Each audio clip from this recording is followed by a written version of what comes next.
오늘 말씀의 제목은 하나님이 우리 교회에 재촉하시는 일이라는 좀 특별한 제목을 정했어요. 여러분, 우리가 무언가를 재촉한다 할 때는 왜 재촉을 합니까? 언제 우리가 재촉을 하게 될까요? 무언가를 분부했던 것들이 있는데 그것이 의무적으로 해야 되는 일이든지 내가 부탁한 일이 있는데 그것이 그때까지 제대로 잘 안 되고 지연이 되면은 우린 뭘 합니까? 뭘 해요? 재촉한다고요. 근데 오늘 우리 제목을 하나님이 우리 교회에 재촉하시는 일이라는 제목을 가졌어요. 여러분들이 성지순례를 가신 분들은 예루살렘 성에서 바라보게 되면은 건너편에 감람산이 보입니다. 근데 그 감람산 꼭대기에서 지금 예수님이 두 천사에게 받들림을 받아서 예수님이 하늘로 올라가시는 장면을 한번 상상해 보시길 바라요. 근데 예수님이 이 천사들의 받들림을 받아 하늘로, 우리는 그걸 승천이라고 한다. 하늘로 올라가신다. 그러면서 당신의 제자들에게 이런 말씀을 하신 거예요. 너희는 예루살렘을 떠나지 말고 아버지께서 약속하신 바 그 성령님이 임할 때까지 예루살렘에서 기다리라. 뭐 하면서 기다리라? 기도하면서 기다리라. 그리고 곧 이어서 또 주님이 당신이 지금 올라가시는 그 상황을 바라보고 있는 그 제자들에게 또 이런 말씀을 하시는 거예요. 오직 성령이 너희에게 임하시면 너희가 권능을 받으리라. 성령이 너희에게 임하시면 너희가 권능을 받아 그리고 나서 예루살렘에서부터 온 유대와 사마리아와 그리고 to the utmost of the world, 땅 끝까지 이르러 뭐가 되라고요? 내 증인이 되라. 다 같이 한번 따라하기 바랍니다. 내 증인이 되라. 내 증인이 되라. 예수님이 말하면 승천하시면서 가장 마지막에 남기신 말씀은 내 증인이 되라는 말씀이었어요. 내 증인이 되라. 근데 그 증인이 되기 위해서 너희는 누구를 기다리라고요? 성령님을 기다리라. 그 성령님은 누가 약속해 주셨다고요? 아버지 하나님이 약속해 주신 것. 내가 가는 것 때문에 걱정하지 말라, 두려워하지 말라. 나 대신 아버지께서 너희들에게 성령을 보내주시리니 성령이 너희에게 임하시면 너희가 권능을 받을 것이라. 그 말씀을 마치시고 제자들이 우러러보는 가운데 예수님이 하늘로 올라가셨어요. 하늘로 쭉 올라가시다가 그 다음에 성경은 구름이 가리워 보이지 않게 되더라 그랬어요. 2000년 전의 이야기지만 오늘날은 더 이해가 잘 될 수 있는 그런 말이에요. 그리고 나서 예수님이 승천하신 후에 몇 날이 못 되어 오순절 이를 때에 12 사도들과 제자들과 열심 있는 신앙인들, 그 사람들이 함께 어디에 모였는가? 마가 요한의 다락방에 모여 그들이 뭐 하고 있었어요? 기도하고 있을 때에 갑자기 그곳에 강한 바람 소리 같은 것이 들리기 시작을 하면서 하늘에서부터 공중에서부터 불의 혀와 같은 것. 여러분, 불의 혀라는 게 뭔지 이해가 되시죠? 불꽃이 막 올라올 때 그 혀같이, 혀가 뱀의 혀가 갈라지는 것처럼 불꽃이 갈라진 것들이 올라오는 것. 어쩌면 북극에 가면은 오로라라는 게 있어요. 북극 밤에 오로라, 그것이 하늘 높은 데서부터 땅으로 막 이렇게 내려오는 그 모습이 마치 뭐가 내려오는 것처럼 느끼는가 하면 성령님이 불의 혀와 같이 내려오는 것처럼 그런 모습이 거기 있어요. 그래서 그렇게 되는 것들이 거기에 모여 기도하고 있는 각 사람의 머리 위에 임하였다 말하고 있어요. 그와 동시에 그곳에 모여 기도하던 약 120명 정도의 모인 사람들이 성령 충만함을 받았다고 성경은 말해요. 그렇게 성령 충만받은 사람들 가운데 사도인 베드로가 그 성령 충만 받은 이후에 나가서 한번 설교를 해. 한번 설교할 때 3,000명이 변화되는 거예요. 4,000명이 변화되고 혹은 5,000명의 사람들이 예수님을 그 사도 베드로의 그 성령 충만 받은 설교를 들은 다음에 그들이 마음을 찢기 시작을 하는 겁니다. 회개하기 시작을 하는 겁니다. 성령 받는 놀라운 부흥이 그 예루살렘 교회 전역에 일어나게 되는 것이에요. 성령이 역사하시는 곳에는 이유가 있다는 것입니다. 성령이 역사하시는 곳에는 이유가 있다.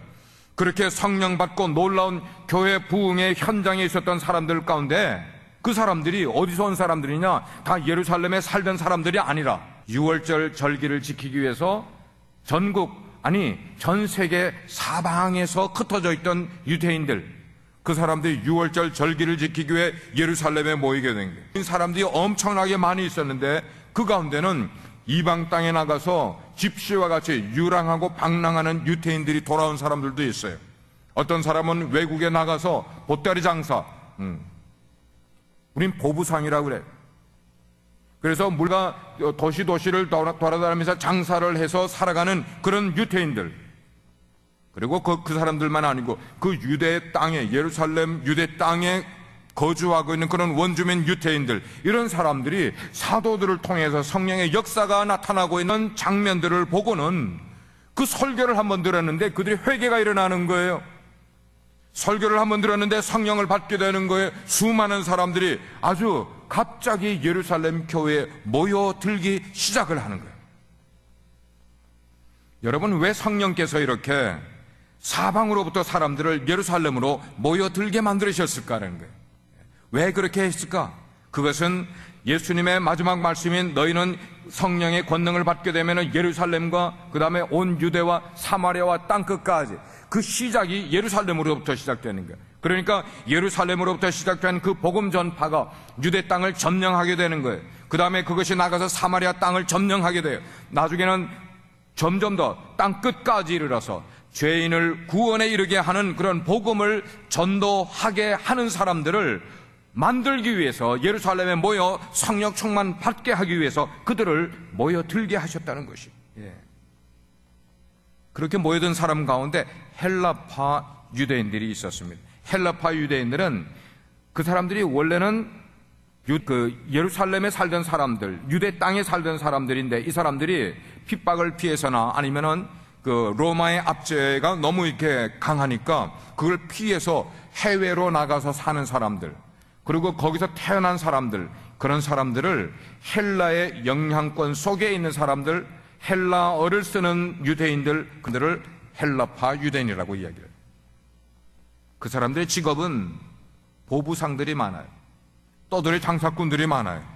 이 사람들이 그리스도 가고 터키도 가고 소아시아 여러 도시를 다니면서 장사를 했기 때문에 헬라파 유대인들은 재정적으로 그렇게 쪼들리는 사람들은 아니었었어요. 그러나 유대 땅에 사는, 예루살렘에 사는 히브리파 유대인들, 이 사람들은 재정적으로 무척 힘이 들었단 말이에요. 힘이 든 걸 설명하면 이래요. 우리나라가 일제의 36년의 동안에 얼마나 많은 것을 착취당했냐고요. 대동아 전쟁이 일어나게 될 때 우리나라 사람들의 그 식탁에서 숟가락, 젓가락들이 없어지기 시작을 했습니다. 쇠로 만든 수저가 없어져 버리고 대신 우리 식탁에 뭐가 올라왔어요? 나무 젓가락, 나무 숟가락이 올라온 적이 있어요. 왜? 다 착취당하는 거예요. 로마의 식민지로 있는 그런 이스라엘 땅이 로마 군대들에게 모든 걸 다 이렇게 착취당하고 차출당했기 때문에 이런 반복이 되면서 이스라엘 사람들의 그 히브리파 유대인들은 삶의 의욕을 잃어버렸어요.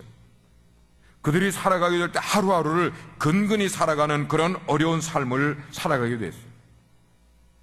자, 이런 상황 가운데 예루살렘에 성령 충만이 그들 가운데 임하게 되니까 절기를 지키러 예루살렘에 왔다가 갑자기 성령의 아주 놀라운 불같은 역사를 통해서 엄청난 은혜를 받은 바로 그 헬라파 유대인들, 외국에 살다가 예루살렘에 왔는데 마침 그때의 성령 충만이 임한, 그래서 그들이 엄청난 그래서 은혜를 받으니까 그들의 가운데 회개가 막 터져나오기 시작을 합니다. 그들의 마음이 용광로에 불 붙는 것처럼 막 뜨거워지기 시작을 합니다. 예수 그리스도의 심장을 가진 그런 마음으로 변화가 되기 시작을 합니다.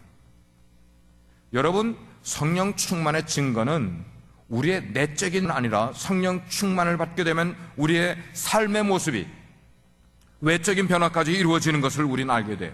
변화만 일어나는 것 아니었어요. 그 헬라파 유대인들이 하나님 앞에 자신의 가진 것들을 내놓는 것을 전혀 꺼려하지 않는 삶의 변화가 일어나게 되는 것이에요. 그런 마음이 간절히 생기기 시작을 했어요. 그래서 그들이 가지고 있는 돈 가운데 여비만 빼놓고 자기가 왔던 그 해외로 다시 돌아갈 그런 여비만 빼놓고 자기들이 가지고 있는 돈들을 죄다 주머니에서 꺼내 누구의 앞에? 사도들의 발 앞에 꺼내놓은 거예요. 이런 행위는 예수님이 승천하시기 전에 제자들에게 하신 말씀, 오직 성령이 너희에게 임하시면 너희가 권능을 받고 예루살렘과 온 유대와 사마리아와 땅끝까지 이르러 내 증인이 되라는 그 예수님의 마지막 분부의 말씀이 빨리 이루어지기를 원하는, 속히 이루어지기를 원하는, 그래서 하나님 앞에 선교와 구제의 헌금으로 내놓은 것이, 누가 그렇게 했어요? 헬라파 유대인들이 그렇게 내놓은 거예요. 쉽게 표현하면 이민와 살아가는 우리들의 모습이 지금 그런 모습이라는 것이에요. 그러나 은혜가 많은 곳에 시험도 많이 있다고요. 그렇게 은혜스러운 예루살렘 교회에 전혀 생각지도 않았던 일들로 인해서 예루살렘 교회가 한 차례 시험이 들 뻔한 일이 생겼어요. 시험이 들 뻔했어요. 우리 빛과 소금의 교회는 우리 성도들의 구성이 이민자 가정이 있고, 그 다음에 한미 가정들이 계시고, 또 신학생 가정들이, 여러 가정들이 이렇게 있어요. 이 세 종류의 아주 독특한 그런 다른 성격을 가진 그룹들이지만 한 교회로 모여서 우리가 하나님을 예배하고 하나님의 일을 만들어가는 그런 교회의 모습이에요. 근데 예루살렘 교회가 마찬가지였다는 것입니다. 예루살렘 교회가 점점 수가 불어나고 있지만 그 속에는 히브리파 유대인이라는 그룹이 있었고, 또 한쪽에는 헬라파 유대인이라는 두 그룹이 같이 물과 기름처럼 있는 거예요. 네, 여러분, 우리 사람 사는 곳은 어디나 이런 모습이 있어요. 뭐가 있어요? 텃세라는 게 있단 말이에요. 사람 사는 곳에는 어디 가나 텃세라는 게 있어.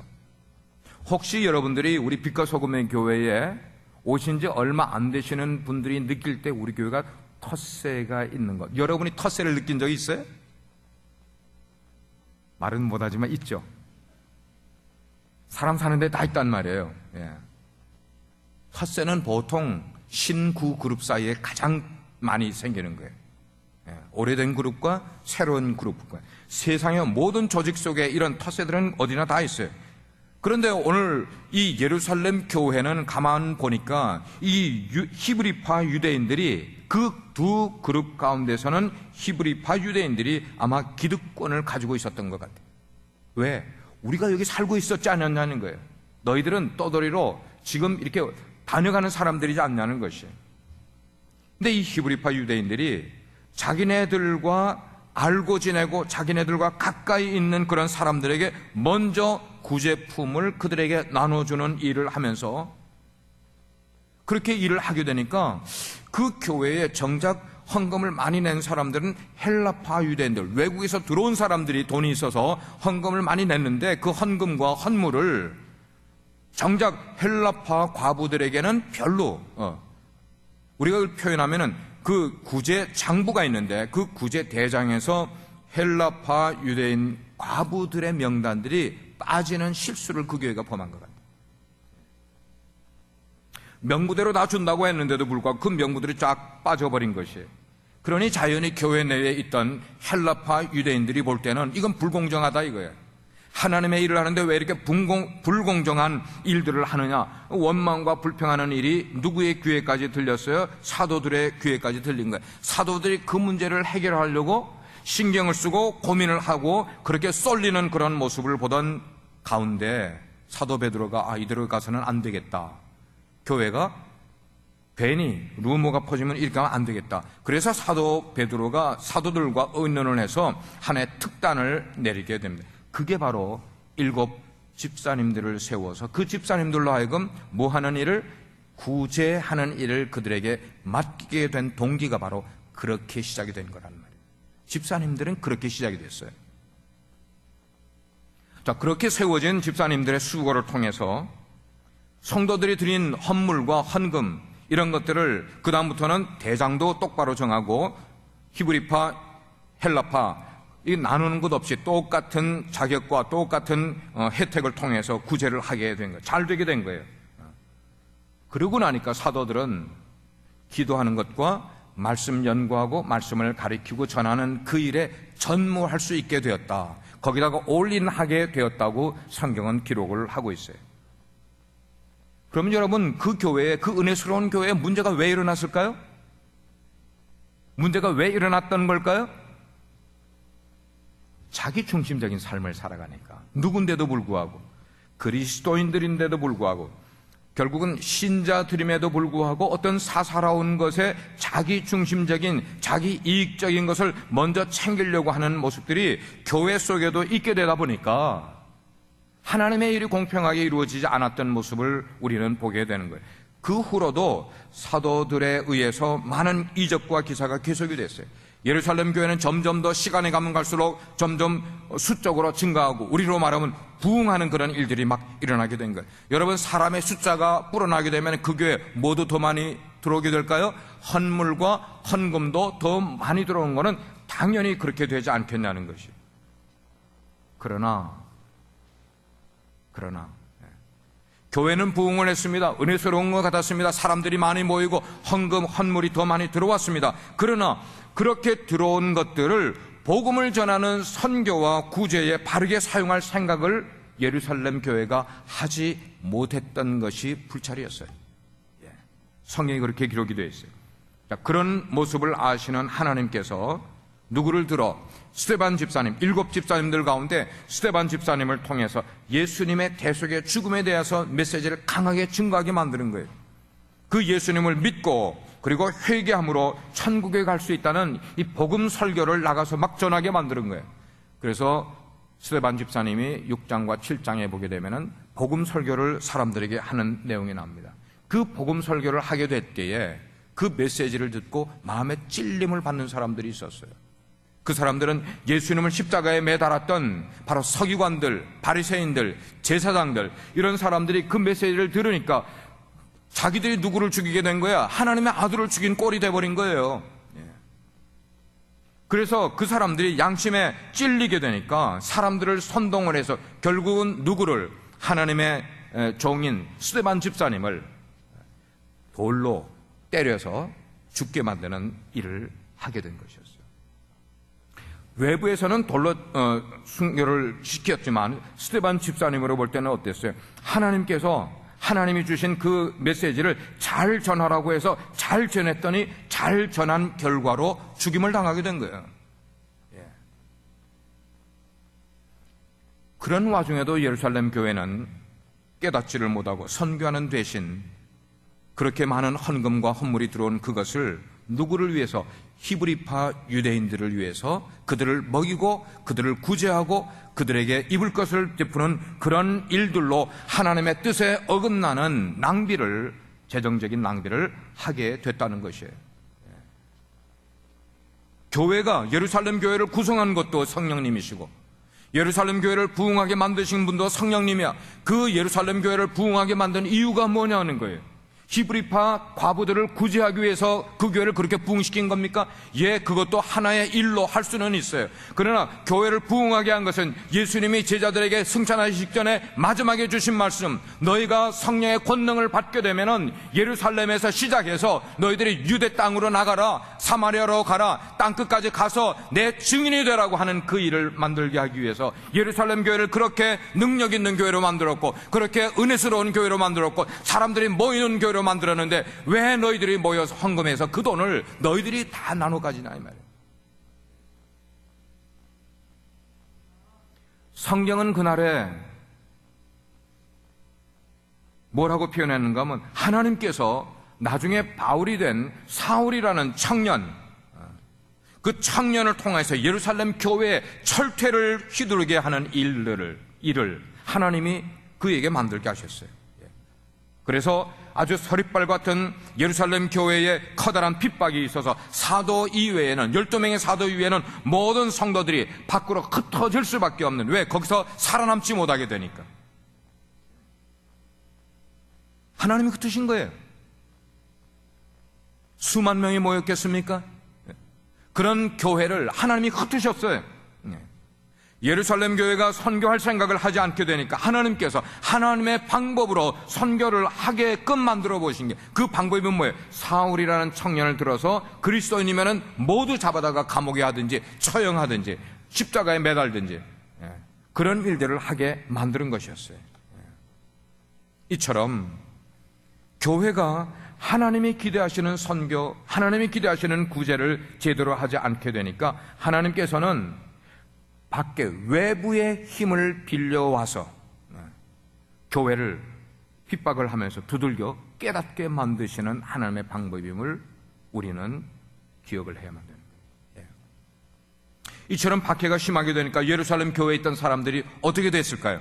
스데반이 직접 돌에 맞아 죽는 그런 거를 목격을 한 성도들이 마음이 겁이 나지 않습니까? 우리도 예루살렘에 남아있다가는 저렇게 죽임을 당하겠다 하는 그런 두려움이 생기지 않았겠습니까? 유대 땅으로, 사마리아 땅으로, 시골로 뿔뿔이 그들이 도망을 가게 되는 거예요. 우리 다 같이 한번 성경 사도행전 11장 한번 찾아보시길 바랍니다. 11장 19절 여기 나와 있어요. 여기 나와 있어요. 파워포인트 같이 한번 크게 읽어보겠습니다. 시작. 그때에 스데반의 일로 일어난 환란으로 말미암아 흩어진 자들이 베니게와 구브로와 안디옥까지 이르러 유대인에게만 말씀을 전하는데 그 중에 구브로와 구레네 몇 사람이 안디옥에 이르러 헬라인에게도 말하여 주 예수를 전파하니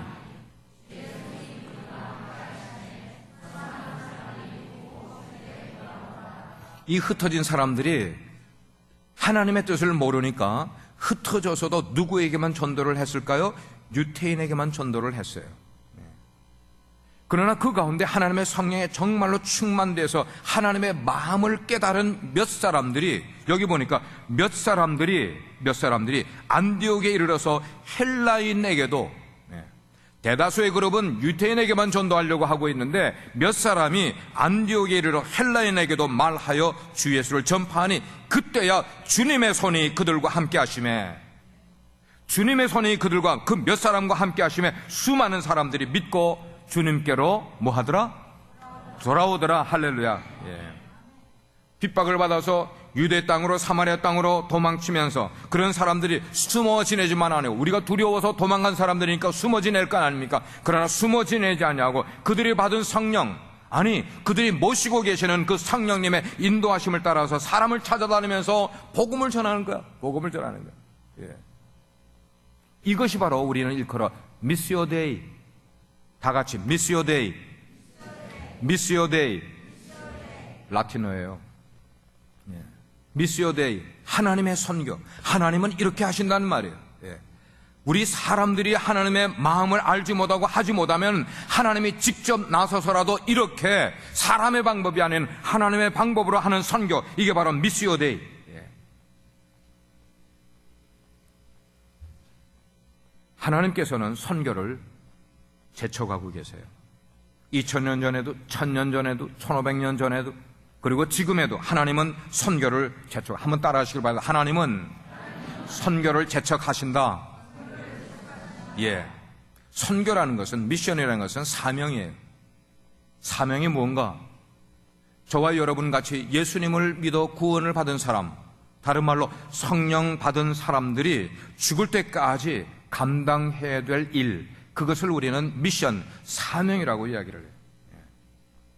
오늘 우리가 읽은 본문 4절 말씀을 보니까 그 흩어진 사람들이 두루 다니며 복음을 전하는데 그 가운데 빌립 집사님이 계셨어요.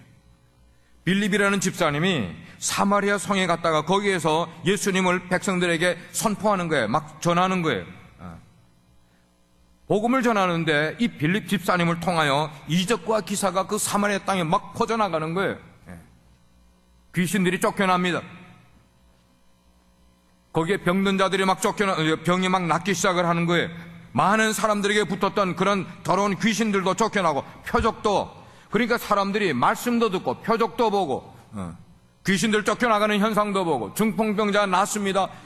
이게 안진뱅이들이 일어나는 그런 일들을 보게 되니까 빌립 집사님이 전하는 그 메시지로 말미암아 그 성에 커다란 기쁨이 있었다고 말하고 있어요. 하나님의 성령이 우리 빛과 소금의 교회에 강하게 역사하시면 우리가 성령 충만 받게 됩니다. 하나님의 표적을 보게 되는 거예요. 우리 속에 병든 자가 나음을 입을 수 있는 경우를 우리가 경험하게 되는 이런 일들이 우리 가운데 충만하게 되면 우리의 마음속에 기쁨이 충만하게 되는 줄 믿으시길 바랍니다. 그러나 아직도 예루살렘 교회가 선교해야 될, 그래서 예루살렘 교회 안에서는 그 시내 안에서는 이루어지고 있고 유대 땅에서는 좀 이루어지고 사마리아 땅에 이루어지고는 있지만 그러나 복음이 땅끝까지 전파되지 못하는 것을 보신 성령께서 유대 왕을 통해서 아주 서리빨 같은 핍박을 내리게 돼요.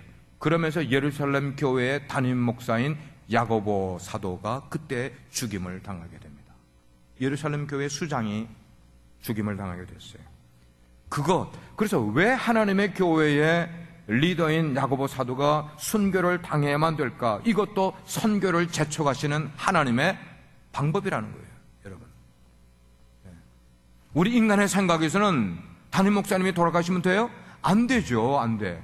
근데 하나님이 선교를 재촉하시는 방법 가운데 그런 일을 하시더란 말이에요. 자, 그러면 이거를 2000년 후인 오늘 세계로 가지고 왔을 때 우리 교회는 누구에게 선교를 해야 되고 어떻게 구제를 해야 될까 하는 것을 우리가 한번 나눠보도록 하겠습니다. 여러분, 세상에는 교육의 혜택을 받지 못하는 어린이들이 너무나 많이 있어요.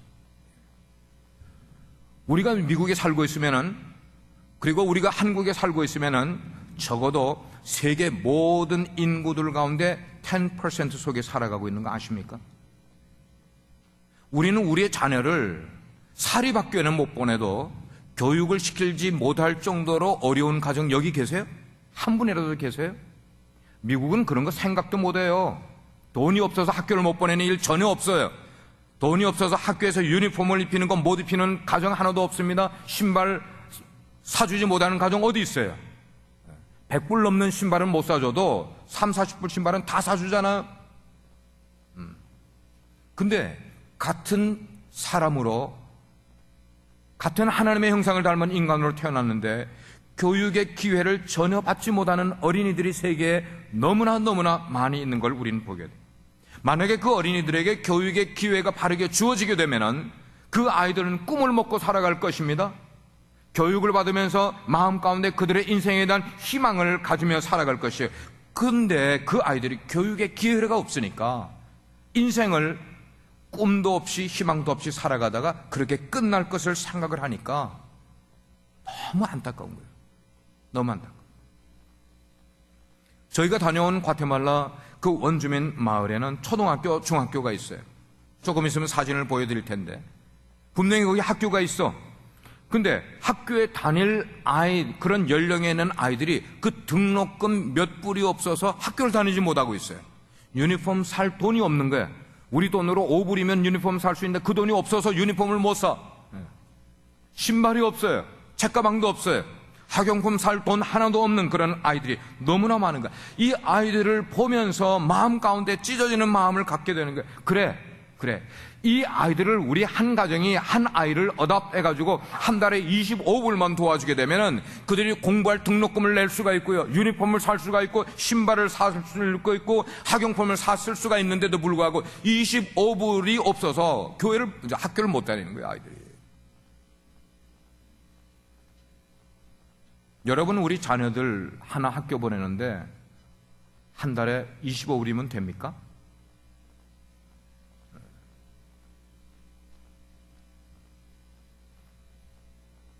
이런 모습을 우리 비전 트립 팀이 과테말라를 갔다가 오면서 가진 동일한 마음이었어요. 저희 교회에서 과테말라에 파송한 김우섭 선교사님, 그냥 쉽게 안수 집사님이죠. 저희 교회 수 안수 집사님. 우리 빛과 소금의 교회에서 30년 넘게 신앙생활 같이 하던 분 아닙니까? 여러분과 함께. 근데 그분들이 지금 어디가 계세요? 뭐 하고 계세요? 2년 전까지만 해도 식품점 경영하면서 여기 살던 분 아닙니까? 누구 일 하기 위해서 가셨어요? 거기서 식품점 경영하러요? 아니잖아요. 하나님의 일을, 우리 교회를 대표해서 하기 위해서. 맞으면 아멘 하시기 바랍니다.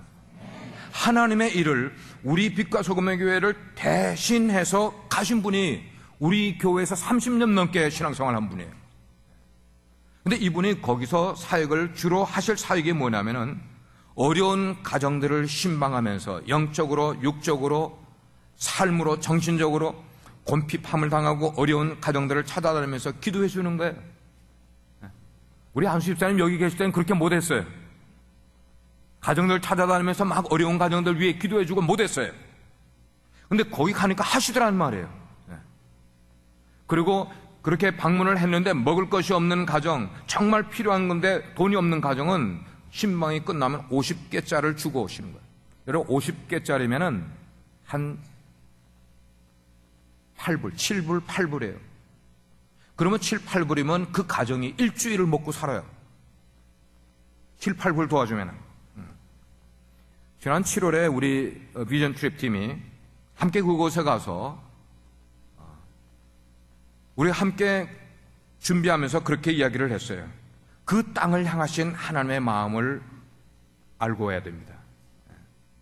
우리가 가서 전도지 나누는 건 아닙니다. 그 일 하지 않습니다. 우리가 많은 물건 가지고 간 거 그들 나눠주는 거, 구제품 나눠주는 거 아닙니다. 그 일 하는 건 아닙니다. 하나님이 그 땅에 있는 영혼들을 향하여 무슨 마음을 갖고 계신지를 우리가 좀 보고 깨닫고 오기를 원합니다. 그래서 우리가 여러 번 모여서 기도하고 준비하고 하게 될 때 그것 가지고 늘 기도해서 하나님, 그 과테말라 땅을 향하신 하나님 아버지의 그 마음을 우리로 하여금 보고 오게 해주시기 바랍니다. 듣고 오게 해주시길 원합니다. 마음에 뭔가 도전을 받고 해주시기 바랍니다. 그렇게 기도하고 우리가 갔으니까 버스를 타고 과테말라 그 산이 많은 지역을 산을 바라보면서도 사람들이 그래. 하나님의 마음이 무엇일까? 사람들이 많이 모여있는 시장통을 버스가 지나가면서 하나님은 저 사람들 향해 무슨 마음을 갖고 계실까? 자꾸만 우리 팀원들이 그런 이야기 물어보는 거예요. 저녁에 하나님의 마음 알았어요? 하나님의 마음 알았어요? 하루는 우리 김우섭 선교사님이 사역하시는 그래서 거기에 에베네셀이라는 교회의 목사님 신방 사역을 같이 다니면서 도와주고 계세요. 근데 그렇게 해서 신방 사역하는 거기에 따라 나서기로 했어요. 신방 대상이 된 사람은 에베네셀 교회의 멤버들도 있지만 그러나 교회는 다니지 않더라도 너무 어려운 가정, 그 가정을 한 두세 가정을 더 선택해서 한 6가정을 우리가 계획을 해서 돌아가기 시작을 했어요. 가보니까 아마 그때 우리가 다녀와서 금방 보여준 사진 있잖아요. 하나같이 너무너무 어려운 거야. 뭐 찢어지게, 한국 사람들은 이제 많이 가난하면 찢어지게 가난하다 뭐 이렇게 표현을 하는데 이건 찢어질 정도가 아니야. 그렇게 가난하고 절대 곤핍, 절대 도움이 필요한 그런 모습. 이 시간에 영상을 한번 여기 앞에만 불을 좀 꺼주시고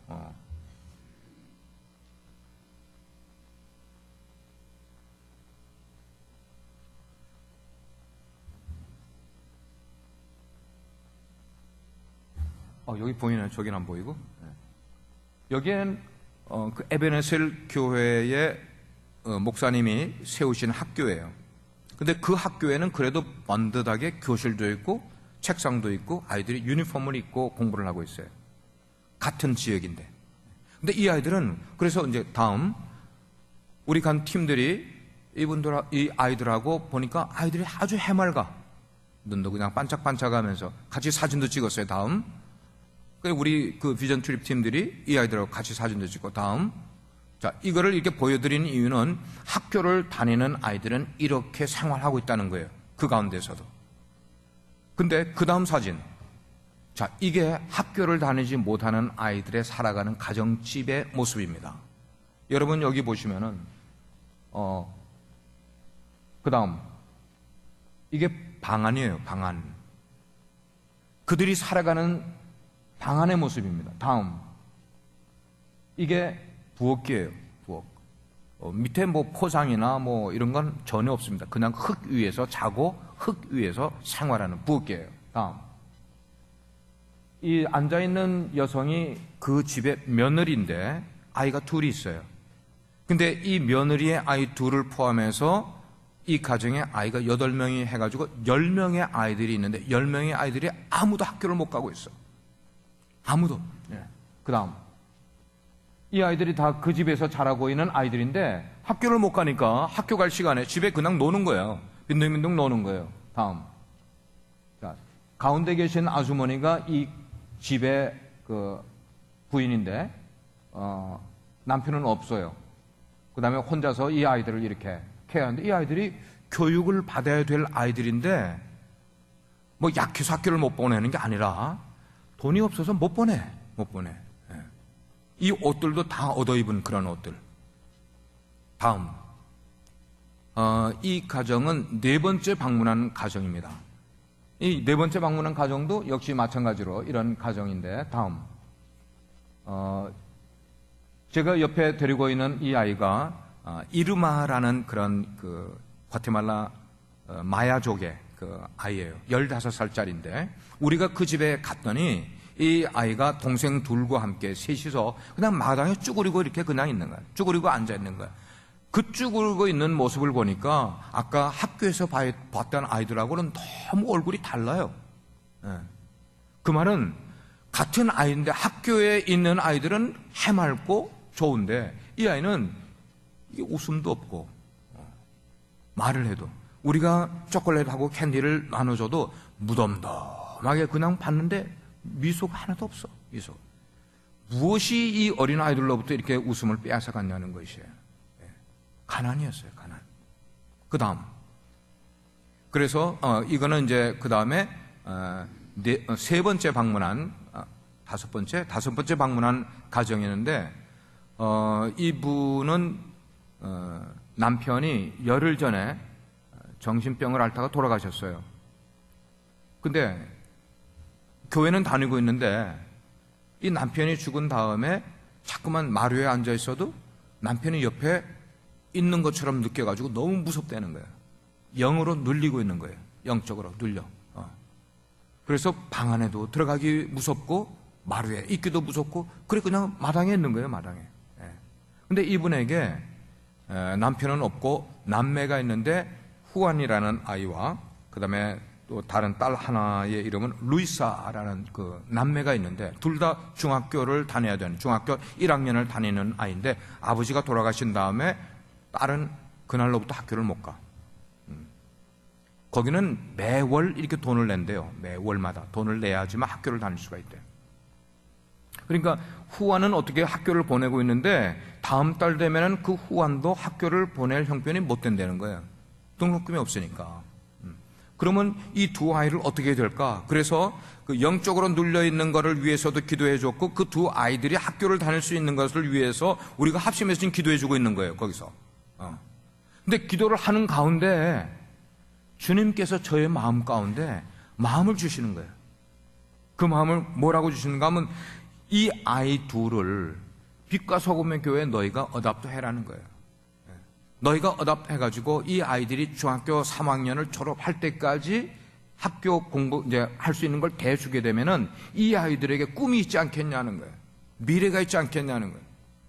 중학교 교육 받으면 그 다음에 어떻게 되든지 주님께서 그 마음을 주셔서 기도가 끝난 다음에 우리 팀원들하고 이야기를 한 다음에 그대로 거기서 그냥 선포해 버렸어요. 이 두 아이는 중학교 끝날 때까지 우리 교회가 책임지고 학비를 대주겠습니다. 어답트 하겠습니다. 우리 팀들도 그렇게 하십시다. 그렇게 하십시다. 그렇게 와서 한 달이 지난 다음에 우리가 미팅을 가졌어요. 미팅을 가져서 이거를 우리가 교회적으로 해서 우리 김우섭 선교사님의 그 사역이 어린 아이들 사역인데 주로 그 어린 아이들 사역을 그렇게 바르게 하기 위해서 주 사역으로 이걸 만들어 가다가 이것이 더 디벨로퍼가 되면은 그 다음에 거기에 야간 학교를 세우는 일들을 우리가 그렇게 계획을 하기로 마음을 먹게 됐어요. 한 사람이 한 가정을 어답하면은 25불이면 돼, 한 달에. 그래서 지금 그 김우섭 선교사님이 저에게 보내온 그 카톡에 의하면은 20명이 준비되어 있대요. 20명이. 그래서 제가 그랬어요. 선교사님, 우리가 시작할 때부터 너무 많은 숫자로 했다가 영두삼위가 되면 안 되니까 또 중간에 사람들이 뭐 한다 못한다 뭐 이러면 안 되니까 우리가 시작할 때는 10명으로 시작을 하십시다. 그 대신에 바인더를 2개를 만드셔서 선교사님이 직접 방문을 하셔서 그 가정의 사진을 찍고 그 아이의 사진을 찍고 파일을 만들어서 그 가정 형편이 어떻게 되고 부모가 어떤 일을 하고 있고 현모인지 뭐 이런 걸 다 좀 조사를 해서 파일 하나하나에 하나씩을 만들어서 하나 갖고 있고 또 다른 바인더 하나는 앞으로 우리 교회가 더 아이들을 해줄 수 있는 어답할 수 있는 웨이팅 리스트 대상이 되는 바인더를 또 하나 만드십시오. 2개를 만들어서 기도하는 가운데 이쪽에서 이쪽으로 넘어가는 일을 할 수 있게끔 그렇게 하십시다. 그래서 김섭 선교사님이 이제 각 가정들을 방문을 해서 정말로 어려운 사정, 그런 사람들을 뽑아서, 그런 아이들을 뽑아서 초등학교 상급반과 중학생들을 대상으로 해서 이 아이들을 우리 교회가 어답하는 운동을, 과테말라 어답션 장학금, 그 문제를 우리가 그렇게 하면 좋겠다. 여러분, 사실 사람의 마음이라는 것은 내가 직접 가보았던 일들도 시간이 지나면 어떻게 돼버려요? 잊어버리잖아요. 여러분이 어디에 가서 크게 감동을 받았어. 감동을 받았던 그 감동이 6개월 후에 똑같은 감동을 갖고 계시던가요? 아니에요. 시간이 지나면 잊어버려요. 하물며 여러분들이 가보지도 않은, 그리고 여러분이 악수도 한번 해보지도 않은 그런 가정의 어린 아이들을 여러분들이 어답한다는 것은 이건 신앙의 힘이 아니고는 할 수 없는 일이에요. 신앙의 힘만이 그렇게 할 수 있는 일이란 말이에요. 저는 우리 가정에 10아이나 20아이를 어답할 수 있는 그런 실력이 우리 교회가 안 된다, 저는 그렇게 생각지는 않아요. 그래서 다음 주일날 여러분들이 오실 때에 주보 속에다가 그 카드를 드릴 거예요. 그래서 어답하게 되면 그 아이의 사진과 이름을 여러분들에게 드릴 거예요. 여러분들이 돈만 그냥 보내는, 선교단체에 보내는 그런 식이 아니라 여러분이 어답한 그 아이의 사진을 놓고 기도하면서 이 아이의 장래와 예수 믿게 될 것과 구원받게 될 것과 이런 일들을 여러분들이 직접 한 사람씩 만들으시라는 거예요. 만약에 여러분들의 숫자가 10명, 20명 그 이상 된다 하면은 그 가운데서 제가 이야기한 것처럼 10명을 셀렉을 할 거예요. 하나님의 일도 좀 경쟁 속에서 했으면 좋고 10명을 셀렉해서 10명에게만 기회를 드리려고 해요. 웨이팅 리스트는 나머지는. 그렇지만 하나님의 일을 원하시는 일이라면은 우리는 우리의 상황이나 우리 마음 가운데 그런 확신이 들면은 해야 된다고 저는 믿어요. 하나님의 마음이 그렇게 하시길 원하신다면은 우리는 해야 되는 거예요. 오늘 말씀의 키포인트는 그거예요. 하나님께서 우리 교회라는 말은 여러분 가정에 재촉하시는 일이 무언가 하는 거예요. 우리가 인생을 살면서 우리 자녀 누가 잘 먹이라고 해서 잘 먹입니까? 누구의 얘기 안 들어도 우린 잘 먹이잖아요. 우리 자녀들을 잘 입히라고 누가 얘기하지 않아도 우리 자녀들 잘 입히지 않습니까? 그럼 하나님의 마음에 필요한 아이들은 누가 먹여야 되는 거예요? 그 아이들을 교육시켜야 되는 거예요. 바로 먼저 하나님의 자녀가 된 우리들이 제3세계에는 어려운 아이들을 어답해서 우리가 그렇게 해야 되지 않겠냐는 것이, 그런 가질 수 있기를 한 주간 동안 여러분 기도해 보시길 바라요. 아멘. 기도해 보시길 바라요. 저는 여러분에게 삶의 의미를 던져주고 싶어요. 우리가 농담 삼아 그러잖아요. 너 왜 살아? 우리가 왜 삽니까? 우리 자신, 우리 가정만 위해서 삽니까? 하나님은 우리에게 그렇게 살라고 말씀을 하지 않으신 것 같아요. 그리고 하나님이 원하시는 마음이 기도하는 가운데 여러분 마음에 와 닿는 분들은 다음 주 여러분들이 작정하셔서 헌금 시간에 그 카드를 헌금 바구니에 넣어주시기 바랍니다. 기도하겠어요. 하나님, 2014년을 살아가는 오늘 하나님이 우리 교회에 그리고 우리 가정에 재촉하시는 일이 무언가를 사도행전 8장을 통해 나눠보았습니다. 예루살렘 교회가 수적으로 그리고 물질적으로 차고 넘치는 교회가 되었지만 하나님의 뜻을 따르지 못할 때, 그렇게까지 생각이 미치지 못했을 때 스데반 집사를 순교케 하심으로 그 교회를 흩으셨습니다. 그 교회를 흩으신 것은 그 교회를 이 땅에서 없어지게 만들기 위한 것 아니라 하나님이 선교하시는 하나님의 방법이었습니다. 그 흩어진 사람들이 유대 땅과 사마리아 땅 그리고 안디옥까지, 구브로, 베니게까지 이르러 복음을 전하였습니다. 그들 가운데는 이방인에게도 복음을 전하였다고 하였습니다. 하나님, 과테말라에 있는 어린아이들, 우리에게는 분명히 이방인입니다. 그러나 그 아이들을 우리 비전팀을 통해서 우리 교회에 소개를 했습니다. 그리고 하나님의 마음이 그들을 향하여 어떤 마음을 갖고 계신지를 짧은 시간에 나누었습니다. 그리고 우리 마음 가운데 기도할 수 있는 제목을 주셨습니다. 하나님, 우리로 하나님의 마음을 조금이라도 알 수 있는 마음을 허락해 주십시오. 우리 교회가 많은 아이들에게 굳이 하는 것이 목적이 아니라 하나님의 마음을 깨닫고 그 깨달은 사람이 하나님의 일에 동참하는 것이 중요합니다. 저희 교회를 그렇게 사용해 주십시오. 예수님의 이름으로 기도합니다.